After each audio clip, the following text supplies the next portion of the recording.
প্রিয় বন্ধুরা, আমরা যারা বাবাকে ভালোবাসি না, সম্মান করি না, তাদের জন্য একটি গল্প। আমার এক ফ্রেন্ড, তার বাবা মারা গেছে। তারপর সে তার বাবার লাশের সামনে দাঁড়ায় বলতেছে, দাবি দেওয়া ছাড়াইতেছে আর কি, যে আপনারা যারা আমার বাবার কাছে টাকা পয়সা পান, তারা আমার কাছে এসে বলবেন, আমি আপনাদের টাকা পয়সা শোধ করে দেওয়ার চেষ্টা করব। আমার বাবার ঋণকে আমি শোধ করে দিব। তো যাই হোক, এই কথা বলার পরে পাশ থেকে তার বোন তাকে বলতেছে যে, ভাই তোরই তো এমনিতে 5-6 বছর যাবত চাকরি নেই, তুই নিজেই বেকার, তুই কেমনে টাকা পয়সা শোধ করবি? এই কথা বলার পর সেই ভাই, মানে আমার ফ্রেন্ড, বলতেছে যে আমার বাবার ঋণ শোধ করার জন্য যে আমার রক্ত বিক্রি করতে হয়, আমি রক্ত বিক্রি করতে রাজি আছি। তো তারপর এই কথাবার্তা বলার পর জানাজা দেওয়া শেষ। তো বন্ধু নাকি পরের দিন সকাল ঘুম থেকে উঠাই বাইরে নেমে দেখে 4-5 জন এসে হাজির। সে বলতেছে যে রাতটাও পার হইতে দিল না, আমার বাবার পাওনাদাররা হাজির। তো ওর হাত পা কাঁপা শুরু হয়ে গেছে ভয়ে, যে এই দেনাগুলো আমি দিব কোথা থেকে? ওখানে তো বড় গলা করে বলে আসছি। এই ভয়ে তো ওর হাত পা কাঁপাকাঁপি শুরু হয়ে গেছে। তো ও বলতেছে, আইসে সালাম দিল, সালাম দিয়ে বলতেছে, ভাই আপনারা যারা আমার বাবার কাছে টাকা পান, আমি পরিশোধ করে দিব।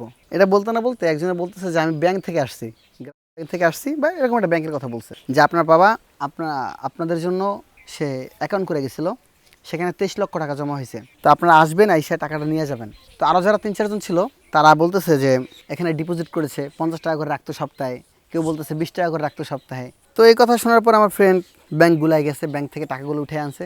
আনার পরে তো বাসায় যখন হিসাবাদি করতে বসছে, তো হিসাবাদি করে দেখে 51 লক্ষ টাকা তার বাবা তার জন্য রেখে গেছে। তো তারপর টাকাগুলো নিয়ে সে কাঁদো কাঁদো অবস্থায় বলতেছে যে আমার এখন একদিনের কথা মনে পড়ে গেছে, একটা রাতের কথা মনে পড়ে গেছে। এক রাতে আমি, আমার বাবা, আমার ফ্যামিলির সবাই খাইতে বসছি, তখন বাবার কাছে আমি 500 টাকা চাইছিলাম। তো বাবা 500 টাকা দিতে পারে নাই। তখন আমি বলছি যে আপনি কিসের বাবা, আমাদের কোনো চাহিদা পূরণ করতে পারেন না? তো এরকম আমি অনেক কথাবার্তা বাবাকে শুনেছি। তখন বাবা বলছিল, আমি আমার সাধ্য মতো চেষ্টা করতেছি। তো এখন বুঝতে পারতেছি যে বাবা 51 লক্ষ টাকা আমাদের জন্য রেখে গেছে, হয়তো তখন দেয় নাই, কিন্তু এখন আমাদের কাজে লাগবে। তো এটা বলে সে কান্না করা শুরু করে দিয়েছে। তো প্রিয় ভাইরা, যারা বাবা নামক ছায়াটা হারাই ফেলছেন, তারা জানবেন বাবা কী জিনিস ছিল। আর প্রতিটা বাবা একটা জুতাকে 70 বার সেলাই করে হলেও পরে, একটা জামাকে 5 বছর পরে, কিন্তু আমাদের প্রতিটা চাহিদা, আমাদের ভবিষ্যৎ নিয়ে চিন্তা করে।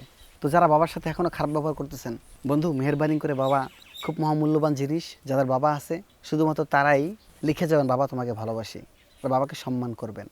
আর যাদের বাবা দুনিয়া থেকে বিদায় হয়ে গেছে, তাদের জন্য দোয়া করবেন। ধন্যবাদ। বাবা গো।